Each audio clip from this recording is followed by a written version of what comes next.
எல்லோருக்கும் வணக்கம். கோவிலுக்கு போயிட்டு வரும்போது, எங்கள் வீட்டு தோட்டத்தெல்லாம் ஒரு வீடியோ எடுக்கலாமே அப்படின்னு தோணுச்சுது. ஓகே அப்படின்ட்டு வரும்போதே கையில் மொபைல் இருந்தனால, அப்படியே வீடியோ எடுத்துகிட்டே வந்தேன் நான். எங்கள் வீடு இந்த இடம் ஃபஸ்ட்டு வாங்கி வரும்போது ஒரு 1978லாம் இருக்கும். அப்போவே வீட்டில் நிறைய தென்னை மரம், நல்ல வெள்ளை மண்ணாட்டு இருக்கும். அப்புறம் ஒரு அழகான ஒரு கொய்யா மரம் உண்டு. நான் சின்ன பிள்ளையா இருக்கும்போது அந்த கொய்யா மரத்தில் ஏறி விளையாடுறது எனக்கு ஞாபகம் அப்படியே இருக்குது. இந்த வீடு ஃபஸ்ட்டு இங்கே கட்டிட்டு வரும்போது அம்மா நிறைய கனகாம்பர செடி வச்சுருந்தாங்க. பெரிய ஒரு கூடை ஃபுல்லாக கனகாம்பரம் பறித்து அதை தொடுத்து வைப்பாங்க. அந்த ஞாபகமும் அப்படியே இருந்துச்சுது. இன்னுமே நல்ல வாசனை வர்ற மாதிரி இருக்கக்கூடிய லில்லி வெரைட்டிஸ், வெள்ளை கலரில் லில்லி அது, அப்புறம் மேரிகோல்டு, ஜப்பான் பூன்னு சொல்லுவாங்க. நிறைய வெரைட்டிஸ் உண்டு. இப்போ அந்த ஃபேமிலியே இல்லை. அதெல்லாமே கோவிலுக்கு பறித்து கொண்டு வைப்பாங்க. வீட்டில் இப்போ என்னென்ன செடியெல்லாம் நிற்குதுன்ட்டு பார்க்கலாம். ஒரு பெரிய சப்போட்டா மரம், ரொம்ப பெரிய மரம் இல்லை, சின்ன மரம் தான். ஆனால் நிறைய சப்போட்டா பழம் காய்க்கும். வீட்டுக்கு சப்போட்டா வேணும்னே நிறைய பேர் நிறைய சப்போட்டா பறிச்சுட்டு போவாங்க. அம்மா அது விற்கலாம் மாட்டாங்க, சும்மா தான் எல்லாருமே ஒரு 10, 20, 30, 40ன்ட்டு நிறைய பறிச்சுட்டு போவாங்க சப்போட்டா. நிறைய பேருக்கு அம்மா சப்போட்டா நிறைய கிடந்துச்சுன்னா ரிலேட்டிவ்ஸ் இருப்பாங்கள்ல, அவங்ககிட்ட சொல்லுவாங்க நிறைய சப்போட்டா இருக்குது பறிச்சுட்டு போங்கன்ட்டு. அப்படி நிறைய சப்போட்டா மரத்தில் நிறைய எப்போதும் காய் கிடக்கும் சப்போட்டா.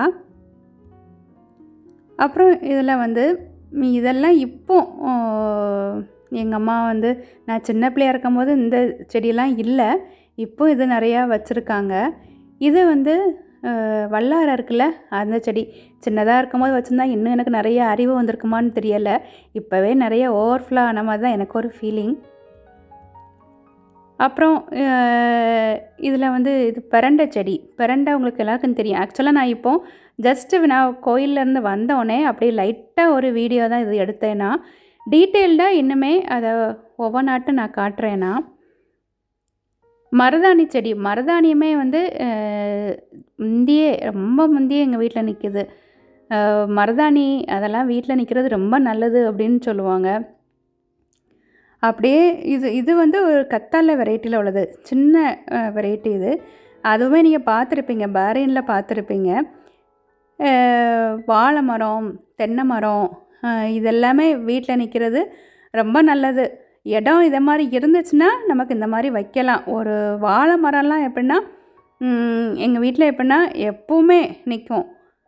இது இப்போது திரும்பவும் முதலே இருந்தா அப்படி தான். ஃபஸ்ட்டு கோயிலேருந்து வந்தோடனே ஒரு ரவுண்டு அப்படி எடுத்தேன்ல. இது இன்னொரு டே, இது நான் ஜஸ்ட்டு கார்டனை அப்படி எடுக்கலாம் அப்படின்ட்டு எடுத்தது. செவ்வழனி மரம், செவ்வழனி இதுவுமே ஒரு 1980ல் என்னவோ எங்கள் வீட்டில் வச்சது. செவ்வழனியில் அதில் தேங்காய் வாட்டு வர வச்சு அதில் அவங்க நிறைய செடி வர வச்சாங்க, செவ்வழனி செடி. அது நிறைய தோப்புலையும் கொண்டு போய் வச்சுருக்காங்க. இங்கேயுமே நிறையா நிற்குது. நார்மலாட்டு பச்சை கலரில் இளநியோடையும் செவ்வழனிக்கு நிறைய மருத்துவ குணம் உண்டு. இது சிறியானங்கை அப்படின்ட்டு, இதுவும் ஒரு மருத்துவ செடி தான். இது டயபெட்டிக்குலாம் ரொம்ப நல்லது அப்படின்னு சொல்லுவாங்க. யூஸ் பண்ணது கிடையாது. இது அப்படி ஒருக்கா செடி வாங்கி வச்சுருக்காங்க, யாரோ கொடுத்து. அது நிறையாவே அப்படி ஃபுல்லாகவே இருக்குது. செவ்வழனி இதுவும் புதுசாட்டு வச்சுருக்காங்க. அதுவும் இன்னும் வளர்ந்து வரல. இப்போது இதில் ஒரு 3 செடி நிற்கிது. செவ்வழனி என்ன பண்ணுவாங்கன்னா, நிறைய பேர் சும்மா வாங்கிட்டு போவாங்க. சிலர் பைசாக்காக, யாராவது வந்தாங்கன்னா பைசா கொடுத்து அப்படி வாங்கிட்டும் போவாங்க. ரசக்கதலி இந்த வாழை மரம் பாரு. நான் இதை வீடியோ எடுக்காதது ஒழுங்காக ரெக்கார்ட் ஆகலை, அதனால் ஃபோட்டோ அப்படி ஆட் பண்ணிட்டேன். வீட்டில் வாழை மரமே, வீட்டில் நிறைய வாழை மரம் உண்டு. அது புடைச்சி அப்படி வந்துக்கிட்டே இருக்கும். வாழை மரம்லாம் வீட்டில் நின்றுச்சுன்னா நமக்கு சாப்பிட்றதுக்கு இதில் இலையை பறித்து நம்ம சாப்பிட்டா போதும், பாத்திரம் கழுகவே வேண்டாம். அதுக்காகவே எனக்கு வாழை இலையில் சாப்பிட்றதுக்கு ரொம்ப பிடிக்கும். அது மட்டும் இல்லை, வீட்டுக்கு யாராவது கெஸ்ட்டெல்லாம் வந்தாச்சுன்னா, 5-6 பேர் வந்தாச்சுன்னா வாழை இலையை பறித்து நம்ம சாப்பாடு கொடுத்துட்டா பாத்திரம் கழுக வேண்டாம்ல. அதனாலே வாழை மரம் வீட்டில் வைக்கிறதுக்கு ரொம்ப பிடிக்கும். அப்புறம் அதற்கு பூவெல்லாம் தொடுக்கிறதுக்கு அழகாக நார் எடுத்து அழகாக நம்ம தொடுத்துடலாம். எனக்கு வாழை மரத்தில் பழம் வேணுமோ இல்லையோ அதுக்கு இலை வந்து ரொம்ப பிடிக்கும் சாப்பிட்றதுக்கு. இதெல்லாம் குரோட்டன்ஸ் டைப் தான். லில்லி வெரைட்டியுமே அதில் ஒரு 3 லில்லி வெரைட்டி நிற்கிது. பூ ஆக்சுவலாக வந்து அது சீசனுக்கு தான் பூக்கும். மே மாதம் தான் லில்லிக்கு மோஸ்ட்லி வந்து சீசனாக இருக்கும். அந்த லில்லியெல்லாம் ரொம்ப அழகாக இருக்கும். ஒரு pink colour, orange colour, white colour, அப்புறம் ஒன்று வந்து நல்ல குண்டாட்டு பூக்கும். ஒரு லில்லி வெரைட்டி தான். அதை ஆக்சுவலி நான் வந்து பிட்ஸில் ஒர்க் பண்ணும்போது பியூலான்னு ஒரு மேடம் கொடுத்தாங்க தக்கலையிலேருந்து. நல்லா காட்டனாட்டு இருக்கும். நான் என்கிட்ட ஃபோட்டோ இருக்குது, நான் எப்போச்சும் நான் வந்து அதை லோட் பண்ணி வைக்கிறேன்னா. இது வந்து ஒரு குரோட்டன்ஸ் டைப்பு. அந்த டைப் அது எப்படின்னா நம்ம பொக்கே இல்லை ஆக்சுவலாக நிறைய இந்த ஃப்ளவர் டெக்கரேஷன்ஸ்லாம் பண்ணுவாங்கல்ல ஸ்டேஜிலலாம், அதிலலாம் இந்த இலையை வச்சு தான் நிறைய பூவெல்லாம் வச்சு டெக்கரேட் பண்ணுவாங்க. அதுலேயே அது வந்து ஒயிட் கலரில் ஒரு லைன் வருதில்ல, பிளெயினாகவுமே பியூர் க்ரீன் கலருமே நிற்கிது. 2 வெரைட்டியுமே நிற்கிது. இது வந்து ஹார்ட் ப்ளீடிங் அப்படின்னு சொல்லக்கூடிய செடி. இது எப்படின்னா அந்த பின்னுக்கு உள்ள போர்ஷன் வந்து ஹார்ட் ஷேப்பில் இருக்கும். அதில் இருந்து இந்த பூ வந்து அந்த ஹார்ட்லேருந்து ப்ளீடிங் ஆகி பிளட் வந்திருக்க மாதிரியே இருக்கும். இந்த பூ வந்து எப்போவுமே இந்த கொத்து கொத்தாக பூத்துருக்கும். அதனால இதை பார்க்குறதுக்கு ரொம்ப அழகாக இருக்கும். இதுக்கு சீசன்லாம் கிடையாது, எப்போவுமே நிறைய பூத்துருக்கும். இது ஆக்சுவலி கிளைம்பர் கிடையாது. இது ரொம்ப நமக்கு பெருசாக இருக்கனால நம்ம ஒரு கயிறு கட்டி மேலே விட்டாச்சுன்னா அப்படி மேலே வர அப்படி அழகாட்டு இருக்கும். கருவேப்பிலை வந்து நிறைய மரம் முந்தி வந்து நின்றுச்சுது. இப்போவும் அதாவது பெரிய பெரிய மரமாக நிற்கும். அது என்ன பண்ணுவாங்கன்னா நிறைய பேர் கொலை அரைக்கிட்டு போவாங்க. அது பைசா கொடுத்து அப்படி வெட்டிட்டு போவாங்க. நிறைய கருவேப்பிலை பழம்லாம் காய்க்கும். இப்போ வந்து பெரிய மரமாக இல்லை, ஆனால் சின்னதாட்டு அப்படி நிற்கிது. இதுதான் அந்த பச்சை கலரில் ஒரு வெரைட்டி சொன்னால அந்த பிளெயின் வெரைட்டி. இது வீட்டில் கொஞ்சமாட்டு இடம்லாம் இருந்துச்சுன்னா இந்த மாதிரி கருவேப்பிலை, வாழை மரம் அதெல்லாம் வீட்டில் இருந்தால் ரொம்ப நல்லது. ஒரு வேப்ப மரம் நிற்கிது. வேப்ப மரம் காற்றுலாம் நமக்கு பட்டுச்சுன்னா ரொம்ப நல்லது அப்படின்னு சொல்லுவாங்கள்ல. கீழே இலை கிடையாது, மேலே தான் அந்த இலை. கீழே உள்ளதெல்லாம் அப்படி கொலை இறக்கி விட்டு, அதனால் கீழே அவ்வளோவா கீழே அப்படி ரொம்ப காடு மாதிரிலாம் செடி இருக்காது, அப்படி மேலே அப்படி இருக்கும். மருதாணி வந்து சின்ன பிள்ளையாக இருக்கும்போது எங்கள் அம்மா இதை பறித்து அழகாக அம்மியில் அரைச்சி எனக்கு கையில் வந்து அழகாக டிசைன் போடுவாங்க.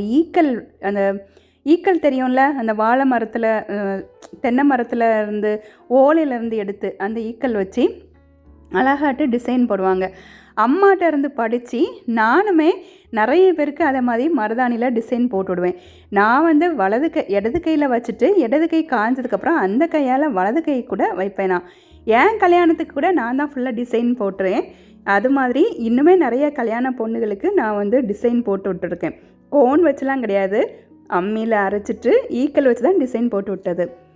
இது வந்து பரணி வெரைட்டி. பரணியில் 2 வெரைட்டி நிற்கிது. இது நான் ஒரு 7th ஸ்டாண்டர்ட் படிக்கும் போது ஃபாதர் போர்ஜியன்ட்டு எங்கள் அப்பாவுக்கு வந்து காட் பேரண்ட்ஸ் அந்த ரிலேஷனில் உள்ளவங்க, அவங்க கிராண்ட் பேரண்ட்ஸ் எல்லாமே.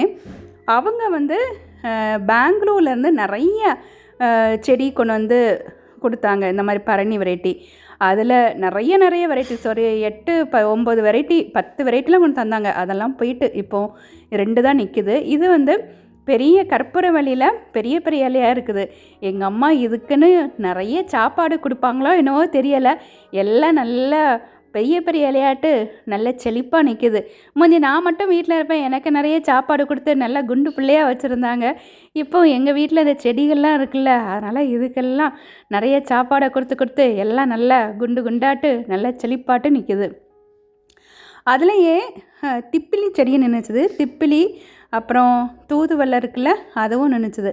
இது வந்து துளசிலாம் அது கீழே வந்து மண் வந்து கொஞ்சம் அந்த ரூட்டுக்கு மட்டும்தான் மண் இருக்குது. அது தானாட்டே சீடு அதில் எங்கேயோ விழுந்து அதில் வளர்ந்துருக்குது. இது வெத்தலை செடி. வெத்தலையுமே நிறைய ஃபுல்லாகவே வெத்தலையாக அந்த வால் ஃபுல்லாகவே வெத்தலையாக இருக்கும்.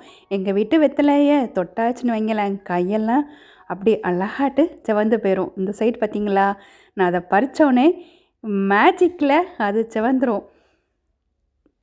இது வந்து நான் ஃபஸ்ட்டு ஒரு வீடியோ நான் எடுத்தேன்ல, அப்போ வந்து இந்த பூ இதில் பூ வந்துருச்சுல, இந்த பூ தான் அதில் காயாட்டு வந்தது. நான் வந்து வழுதலைங்காய் செடி அந்த காய் காட்டினேன்னா, இதில் ஒரு வழுதலைங்காய் தான் இருக்குது. அந்த ஃபஸ்ட்டு நான் எடுத்த வீடியோவில் 2, 3 வழுதலைங்காய் கிடக்கும். வழுதலைங்கான்னு சொல்கிறது கத்திரிக்காய் இருக்குல்ல, கத்திரிக்காய் வெரைட்டி. ஆனால் கத்திரிக்காய்க்கு குணங்கள் இதுக்கு கிடையாது. அதில் வந்து புதினா செடியும் நிற்கிது. அப்புறம் இது வந்து அந்த வல்லாரையிலேயே நல்லா பூ பூத்துருக்குது. வல்லாரையெல்லாம் இப்போ தான் எங்கள் வீட்டில் வச்சுருக்காங்க. முந்தி நான் சின்ன வயசில் இருக்கும்போதே வச்சுருந்தா இன்னும் நிறைய எனக்கு பிரெயின் வந்து ஓவர்ஃப்ளோ ஆயிருக்கும்னு நினைக்கிறேன். ஏன்னா நல்ல வேலை இப்போ தான் எங்கள் வீட்டில் வல்லாரை செடி நிற்கிது. எங்கள் அம்மா அப்பப்போ பறித்து அதை துவையல் ஏதாவது அரைச்சி சாப்பிட்றாங்க. பச்சை மிளகாவும் நல்ல பெரிய பெரிய பச்சை மிளகாட்டு. இது எந்த செடிக்குமே எங்கள் அம்மா ஸ்பெஷலாட்டு எந்த ஃபெர்டிலைசரோ எந்த கம்போஸ்ட்டோ எதுவுமே போடுறது கிடையாது. சும்மா அந்த அரிசி கழுகுற தண்ணியை அப்படி கொண்டு வந்து விடுவாங்க, வளர்ந்தா. மற்றபடி வேறு எதுக்குன்னு ஸ்பெஷலாக எந்த டேக் கேரும் பண்ணிக்க மாட்டாங்க. இது வந்து குப்பை மேனி கீரை அப்படின்ட்டு, குப்பை கீரைன்னு ஒன்று உண்டு. இது குப்பை மேனி. இதுலேயுமே நிறைய மருத்துவ குணம் உண்டு. இதெல்லாம் இந்த நாட்டு மருந்து கடைகளில் யூஸ் பண்ணுவாங்க. இது வீட்டில் யூஸ் பண்ண மாட்டாங்க. இது சும்மா காட்டு செடி மாதிரி வளர்கிறது தான். அது நல்ல மருத்துவ குணம் உள்ளதில்ல, அதனால் அது அப்படியே நிற்கிது. இதுவும் தூதுவளை தான். தூதுவளையும் 2, 3 செடி நிற்கிது. தூதுவளை எல்லாமே இதில் இருக்கக்கூடியது எல்லாமே நிறைய மருத்துவ குணம் உள்ளது. நமக்கு எந்தெந்த நோய் வருதோ அதுக்கெல்லாம் டக்குன்னு இதை பறித்து நம்ம சாப்பிட்டா டக்குன்னு நமக்கு சரியாயிரும். அந்த மாதிரி தான் இதில் இருக்குது. இதை சுற்றியே ஒரு சின்ன மருந்து கடை மாதிரியே, நாட்டு மருந்து கடை மாதிரியே இருக்கிற மாதிரி இருக்கும். இது பெரண்டையில் இருக்கக்கூடிய ஒவ்வொரு ஜாயிண்ட்டுமே இந்த பெரண்டைக்கு அமைப்பே நம்ம கை காலில் இருக்கக்கூடிய ஒவ்வொரு ஜாயிண்ட் மாதிரி தான் இருக்குது. அதனால தான் இது வந்து நம்ம அந்த ஜாயிண்ட் பெயினுக்கெலாம் ரொம்ப நல்லது அப்படின்னு சொல்கிறாங்க. எங்கள் அம்மா இப்போ ரீசெண்டாட்டு அவங்க இந்த மாதிரி கால் வலி அப்படின்ட்டு இங்கே கோபாலாசான்னு ஒரு கடை உண்டு நாகர்கோவில், அங்கே போயிருந்தாங்க.